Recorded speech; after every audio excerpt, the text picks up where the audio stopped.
जैसे यहाँ पर ये कहा गया है कि एक सॉलिड हमारे पास तो सिलेंडर है, container of the radius R carries एक करंट लिखा हुआ है अलोंग इट्स लेंथ।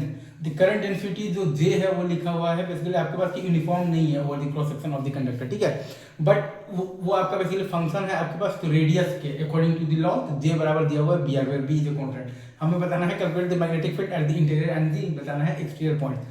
तो हम लोग यहाँ पर वही सिंपल सा लॉ लगाएंगे जो कि होता है हमारे पास एम्पियर सर्किटल लॉ। तो integral from the B vector dot DL vector over the closed amperian loop is equal to mu naught times I inside R is less than R की बात करें तो B into two pi R बराबर है mu naught times integral from zero से R B R into two pi R into D R. तो B into two pi R बराबर आ जाएगा हमारे पास mu naught into two pi R Q by three into B. तो B बराबर ये हमारे पास आ जाएगा mu naught into R square into B by आ जाएगा 3, ठीक है।